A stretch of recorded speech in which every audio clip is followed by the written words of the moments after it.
आज तुम्ही रोटी या गावात आलेला आणि रोटी या गावातली एक तक्रार महिला आयोगाकडे आली होती. त्यानंतर बराचसा कालावधी इथे चर्चा विचारातून वेगवेगळ्या स्वरूपाने उमटला आणि अखेर तुमचं एक शिष्टमंडळ इथं आलं आहे. तुम्ही लोकांशी संवाद साधलेला आहे. तर तुम्ही आता इथं आलात आणि इथल्या संवादातून तुम्ही लोकांना संदेश काय देताय?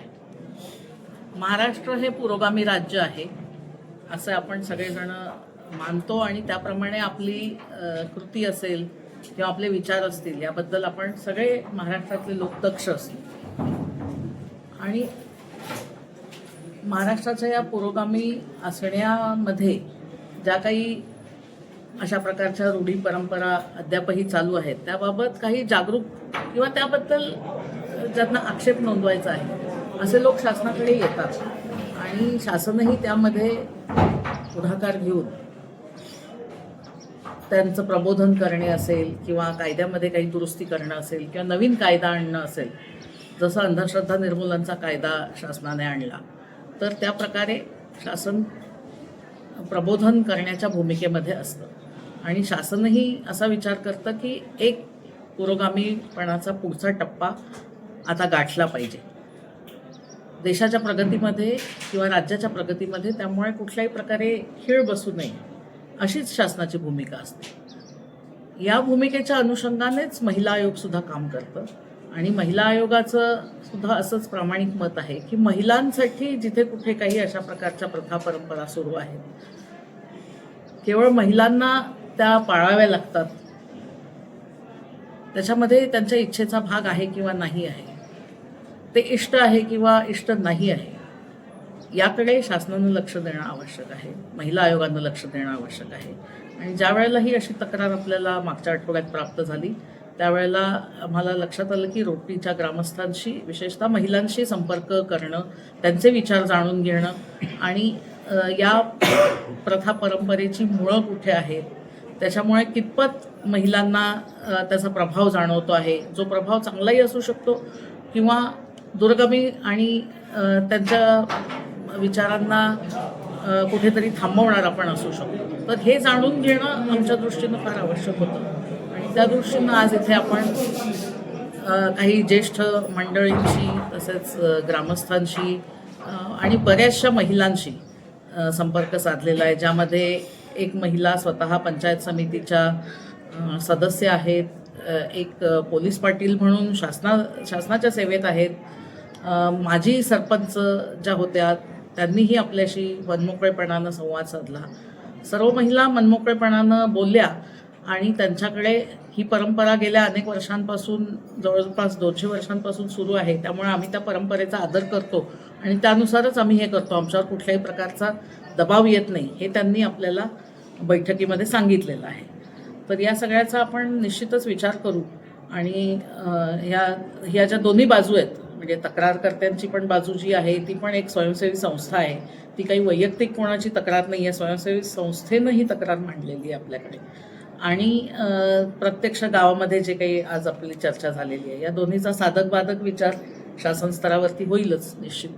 आणि त्यातून आपल्याला जसं दही घुसळल्यानंतर लोणीच मिळतं आपल्याला, तसं चांगला विचार मिळेल आणि तो आपल्याला पुढे नेणारा असेल, पुरोगामी महाराष्ट्राचं नाव राखणारा असेल. शिवाजी महाराजांची मोठी परंपरा आहे, हे सगळे क्षत्रिय वंशातले आणि मोठ्या शौर्यानं इथपर्यंत पोहोचलेलं हे शितोळे घराणे, देशमुख घराणे आहे आणि त्यांच्या शौर्याचे अनेक किस्से आजही लोकांना त्यांच्या परंपरागत याच्यातून माहिती आहेत. तर त्यांचे जे उच्च विचार आहेत ते त्यांनी समाजामध्ये जे इतर लोक त्यांच्याकडे मोठ्या आशेनं पाहतात त्यांच्यापर्यंत प्रसारित करतील अशी आम्हालाही आशा आहे. आणि एक हा जो ही जी मशाल आहे किंवा हा जो विचार आहे, हा दिवा जो आहे तो तेवता ठेवतील, पुरोगामी विचार पुढे नेतील अशी मला वैयक्तिक आणि आयोगाकडूनही निश्चित खात्री वाटते आणि सर्वांना त्यासाठी मी मनपूर्वक धन्यवाद देते. आयोगाची पुढील भूमिका काय? आयोग आता याच्यामध्ये साधक बाधक विचार करेल, दोन्ही बाजू समजावून घेतलेल्या आहेत आपण. आयोगाकडे एक व्हिडिओ आला असं तुम्ही मगाशी नमूद केलं. जे तक्रार NGOनं ज्या केली आपल्याकडे स्वयंसेवी संस्थेनं त्यांनी एक व्हिडिओ पण शेअर केला. त्या व्हिडिओ मधून सुद्धा आम्हाला बऱ्याच गोष्टी त्यात कळाल्या की कशा प्रकारे त्याच्यामध्ये वेगवेगळे परंपरागत जे काही विधी असतील ते पार पाडले जातात. त्यामुळे इथं येण्यापूर्वी आम्ही तो व्हिडिओ पाहून मगच आलेलो. आयोगामार्फत यापुढे भविष्यात अशा प्रकारचं प्रबोधन करण्यासाठी काय पुढाकार घेतला? हो, निश्चित. आयोगाची ही जबाबदारी आहे. कायद्यानं आयोगावर सोपवलेली ही जबाबदारी आहे की समाजाला सबळ करणे, समाजामध्ये पुरोगामी विचाराचं राखण करणे, पाठराखण करणे ही आयोगाची भूमिका आहे.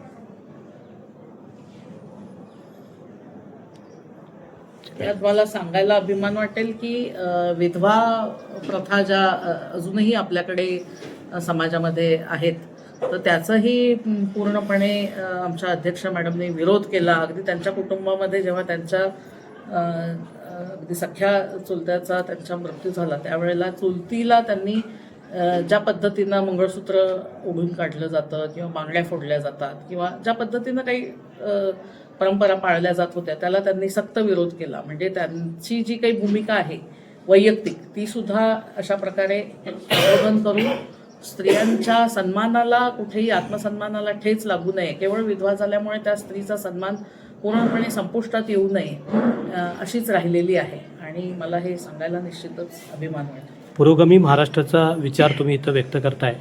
आता तुमच्या बैठकीच्या संवादामध्ये कुशेगाव येथील एका देवस्थानाच्या संदर्भातला विषय पुढे आलेला आहे आणि तिथं देव दानवांचं युद्ध होतं असं एक चित्र एका महिलेनं तुमच्या पुढं सांगितलं आहे, वर्तवलेलं आहे. तर तुम्ही त्याच्याकडे कशा पद्धतीने बघताय?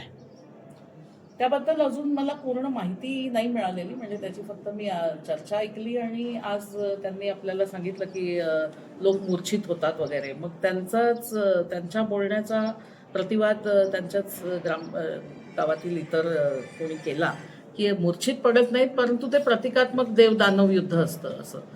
तर याची माहिती घेऊ आपण आणि यामध्ये काही आवश्यक असेल शासनानं प्रत्येक ठिकाणी हस्तक्षेप केला पाहिजे हे तर आवश्यक नाही आहे. समाज म्हणून सुद्धा आपण पुढे गेलं पाहिजे आणि शासनाला हस्तक्षेप करण्याची वेळ येऊ नये अशा प्रकारे आपल्या गावामध्ये किंवा आपल्या समाजामध्ये जो काही थोडा मोठ्यांचा विचार असेल, पुरोगामी विचार असेल, त्याचा आपण सन्मान केला पाहिजे असं मला वाटतं. थँक्यू.